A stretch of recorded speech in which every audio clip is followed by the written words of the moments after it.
സലിമടവൂർ ഒറ്റ കാര്യം കൂടി ഞാൻ ചോദിച്ചോട്ടെ. ഈ ദേവസ്വം ബോർഡ് നിങ്ങളുടെ കയ്യിലാണല്ലോ, വഖഫ് ബോർഡിന്റെ അധികാരം ദേവസ്വം ബോർഡിന് കൂടെ കൊടുക്കുവോ? അല്ല, ഇവിടെ വേണ്ടത് ഞാൻ ചോദിക്കുന്നത് പറയട്ടെ, അല്ല കൊടുക്കണല്ലോ ദേവസ്വത്തിന്റെ പറയട്ടെ, ഞാൻ പറഞ്ഞു തീർക്കട്ടെ. ദേവസ്വത്തിന്റെ നഷ്ടപ്പെട്ട ഭൂമി അനധികൃതമായ കയ്യേറ്റങ്ങളും ഒഴിപ്പിക്കേണ്ടതാണ്. ഇവിടെ വഖഫ് ബോർഡിന്റെ ഭൂമിയെ കുറിച്ച് തർക്കം. എന്നെ സംബന്ധിച്ച അഭിപ്രായം 5ഉം 10ഉം സെന്റില് ഭൂമി വെച്ച് അല്ല വീട് വെച്ച് താമസിക്കുന്ന ആളുകള്, അത് വഖഫ് ഭൂമിയാവട്ടെ, ഈ ദേവസ്വം ഭൂമിയാവട്ടെ, ചർച്ചിന്റെ ഭൂമിയാവട്ടെ, ഇപ്പൊ ചർച്ചിന്റെ കുറച്ചുകൂടി അച്ചടക്കത്തിൽ അത് അവർ കൺട്രോളിലാണ്. ഈ ഏത് ഭൂമിയിലും നിശ്ചിത ഒരു തീയതിക്കുള്ളില് ജീവിക്കുന്ന സാധാരണക്കാരന് ഗവൺമെന്റ് നിയമം ഉണ്ടാക്കിക്കൊണ്ട് അവർക്ക് പട്ടയം കൊടുത്ത് അവരോട് ജീവിക്കട്ടെ. ഇവിടെ നിങ്ങളുടെ ദേവസ്വത്തിന്റെ കുറെ കേസുകൾ നടക്കുന്നില്ലേ? ഇവിടെ വഖഫ് ബോർഡിന്റെ കേസ് നടക്കുന്നു. അതൊക്കെ അവസാനിപ്പിച്ചുകൊണ്ട് ഗവൺമെന്റ് ഒരു കേന്ദ്ര ഗവൺമെന്റ് അത് ചെയ്യേണ്ടത് ഒരു നിശ്ചിത തീയതിയിൽ ദേവസ്വത്തിന്റെ, അതായത് ഇപ്പോ ഇന്ത്യയിലെ ക്ഷേത്രങ്ങളെ കുറിച്ച് പറയട്ടെ, അല്ലല്ല ഞാൻ പറയട്ടെ, ആരാധനാലയ അല്ല പറയാ, ഞാൻ തരാം, സമയം തരാം, ഞാൻ നിങ്ങൾക്ക് വിട്ടുതരാം. ആരാധനാലയങ്ങളുടെ തർക്കത്തെ കുറിച്ച് പറയുമ്പോൾ തെറ്റിദ്ധാരണ ഉണ്ടാകുന്നു. അങ്ങ് പറയുമ്പോൾ ദേവസ്വം ഭൂമിയുടെ പേരിൽ കേസുണ്ട്, ചർച്ചിന്റെ പേരിൽ ഭൂമിയുടെ കേസുണ്ട്. കേസ് കൊടുക്കുന്നതിനോ കേസ് വരുന്നതിനോ ഞങ്ങൾ എതിരല്ല. മറിച്ച് അവർക്കാർക്കും ഇല്ലാത്ത അധികാരം വഖഫിനുണ്ടെന്ന് ദേവസ്വത്തിന് സ്ഥല സംബന്ധമായ കേസുണ്ട്, ചർച്ചിന് സ്ഥല സംബന്ധമായ കേസുണ്ട്. പക്ഷെ അവർക്കാർക്കും ഇല്ലാത്ത അധികാരം വഖഫിനുണ്ടെന്ന് നിങ്ങൾ പറയുമ്പോൾ ഞാൻ വേണ്ടിയില്ല. ഞാൻ പറയുന്നത് തീർക്കട്ടെ. ഇവിടെ ഭൂമി സംബന്ധിച്ച മതങ്ങൾ നിലമേൽ തർക്കമുണ്ടായി, ധാരാളം തർക്കങ്ങൾ ഇക്കാര്യത്തിലുണ്ട്. അപ്പൊ ഒരു നിശ്ചിത ടൈം വെച്ചുകൊണ്ട് ഈ നേരത്തെ നമ്മുടെ ഇന്ത്യയിൽ ആരാധനാലയങ്ങളുടെ തർക്കത്തിന് നിയമം ഉണ്ടാക്കി, അത് നിങ്ങൾ തള്ളിക്കളഞ്ഞു, അത് ഒരിക്കലും അംഗീകരിക്കുന്നില്ല.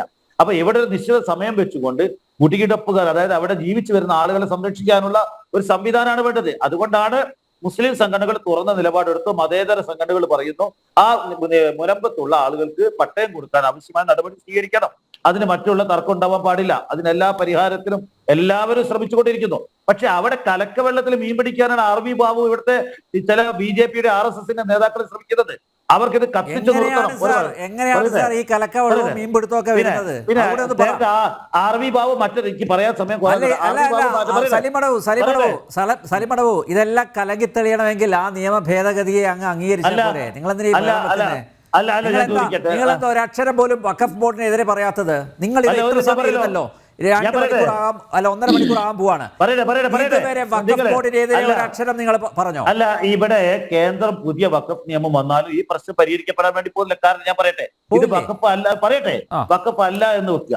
ഈ ഭൂമി വഖഫ് അല്ല എന്ന് വെച്ചാൽ പോലും ഈ ഭൂമി ഉപയോഗിക്കുന്നില്ലെങ്കിൽ തിരിച്ചു വരണം എന്ന് പറഞ്ഞൊരു ഭൂമിയാണ്. അപ്പൊ അതുകൊണ്ട് അതിന്റെ എല്ലാ ആളുകളും ഒന്നിച്ചിരുന്നു കൊണ്ട് ഒന്നിച്ച് ഒരു പരിഹാരം അല്ലാതെ ഇത് ശാശ്വതമായ പരിഹാരമല്ല. അത് പറയട്ടെ, ഈ ആധാരത്തെ പറയട്ടെ, നിങ്ങൾ ആധാരം വായിച്ചിട്ടുണ്ട് ഒന്നിച്ചിരുന്ന് എങ്ങനെ നിയമം മാറ്റുന്നത് സാർ? നിയമം അല്ല പറഞ്ഞത്. ഈ നിയമം ഞാൻ പറഞ്ഞതിന്റെ അടുത്ത് നിങ്ങൾ തർക്കം ഉണ്ടാക്കുന്നത് വഖഫ് ഭൂമി അല്ല എന്ന് വെച്ചാൽ പോലും എല്ലാവരും കൂടെ ഇരുന്നാൽ മാത്രമേ ശാശ്വത പരിഹാരം ഉണ്ടാവുള്ളൂ. സിദ്ദീഖ് സെട്ടിന്റെ കുടുംബവും ഇതുമായി ബന്ധപ്പെട്ട ആളുകളും എല്ലാവരും കൂടെ അംഗീകരിച്ചുകൊണ്ട് ഇനി ഒരു പ്രശ്നം ഉയർന്നു വരാത്ത രൂപത്തിൽ അത് പരിഹരിക്കേണ്ടത്. അല്ലാതെ നിങ്ങളുടെ കേന്ദ്രത്തിന്റെ നിയമവരികൾ എന്തിനാ സമരം?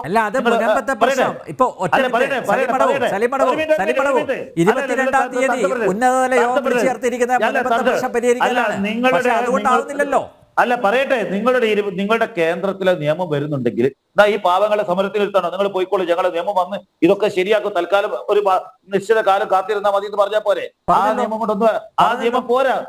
ദിനത്തിലാണ് നിങ്ങൾ സമരത്തിൽ ഉറപ്പ് കൊടുത്തിട്ടുണ്ടല്ലോ.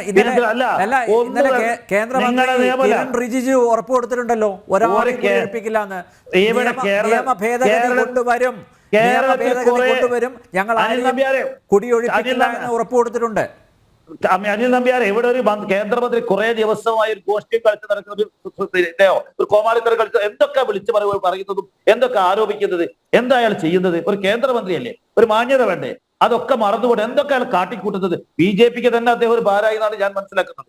അദ്ദേഹത്തെ കുറിച്ച് ഞാൻ ഒരു മന്ത്രിയായിട്ട് അല്ലെങ്കിൽ അവർ നിലവാരത്തെ ചിന്തിക്കുന്ന പോലെയല്ല, ഞാനത് വെറുതെ വിടുകയാണ്. അദ്ദേഹത്തെ കുറിച്ച് കൂടുതൽ സമയം കളയുന്നില്ല. പക്ഷെ നേരത്തെ നമ്മുടെ റിപ്പബ്ലിക്കൻ പാർട്ടിയുടെ നിസ്വത്ത് ജഹാനും അതേപോലെ തന്നെ ആർ.വി. ബാബുവും പറഞ്ഞു ജോഗ്രഫിക്കലാണ് 370 മറ്റ് വകുപ്പ്. എങ്ങനെയാണ് വരുന്നത്?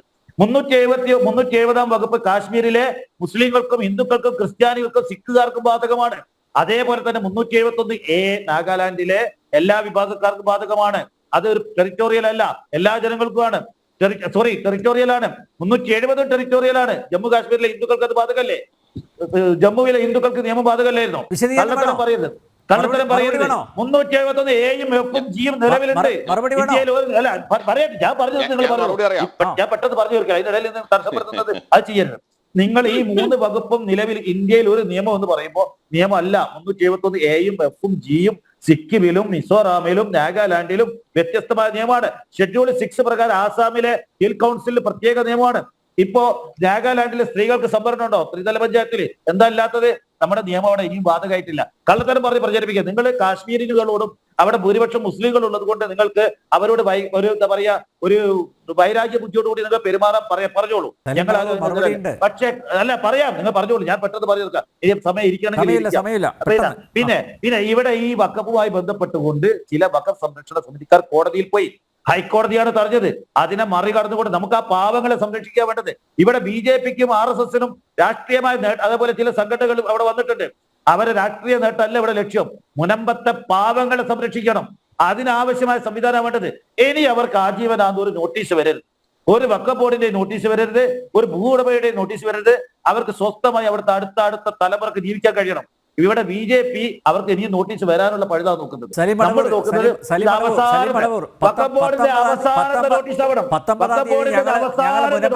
ഞങ്ങൾ മുനമ്പത്ത് പോകുന്നുണ്ട്, ജനസഭ സംഘടിപ്പിക്കുന്നുണ്ട്. പ്രിയപ്പെട്ട സലീം മടവൂർ, ഞാൻ നിങ്ങൾക്ക് ട്രെയിൻ ടിക്കറ്റ് എടുത്തു തരാം, എറണാകുളത്ത് റൂം ബുക്ക് ചെയ്ത് തരാം, താങ്കൾ വരണം ആ ജനസഭയെ പങ്കെടുക്കാം.